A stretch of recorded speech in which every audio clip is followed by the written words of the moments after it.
Need some ideas on some slapping footwork? This video is going to be for you. Hi, my name is Natasha Watley. I'm a two-time Olympian, and I help softball athletes become game changers.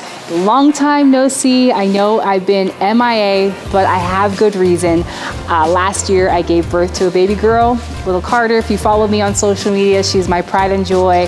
So I've been a little bit busy, but now I am back, ready to give you a lot of tips, a lot of knowledge, a lot of advice on all things softball. So today we are talking about footwork. Footwork.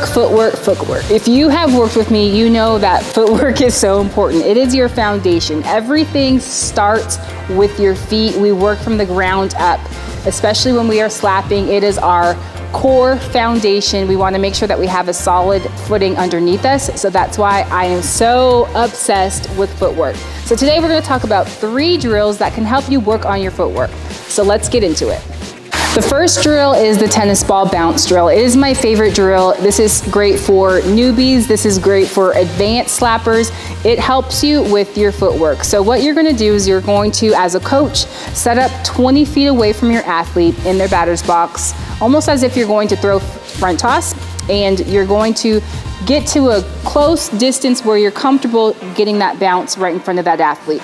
So for the athlete, it's going to help them with their rhythm, their timing, but they get to focus on their 2 steps to actually contact, but in this case, 2 steps to catching the tennis ball.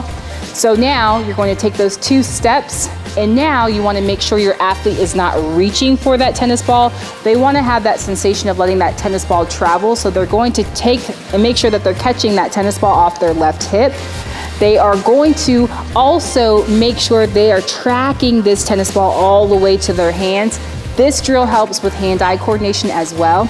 I love this drill, but also too, you're going to help your athlete be consistent all the way out of the batter's box. They're not going to stop and catch and then pick up speed. So every time I catch that ball, I want to catch and be continuous through that tennis ball when I catch it.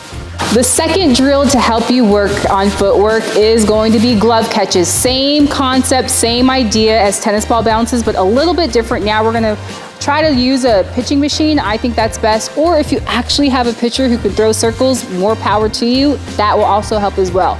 But the whole idea is to get the rhythm of your feet, the footwork, get comfortable with your footwork. Having your 2 steps through the box, making sure you're letting the ball travel, you're not reaching towards it, and having that athlete be continuous out of the box after they catch it. Obviously, we want to make sure that we're catching that ball in the batter's box. That's teaching our athlete good habits of staying in the box, not stepping on the line, because now we know if we step on the line, that we're out. But making sure that they are staying in that batter's box, traveling all the way out of the batter's box, and picking up speed as they travel through the batter's box. The last and the final drill that can help with footwork is ladder work. I love doing ladder work.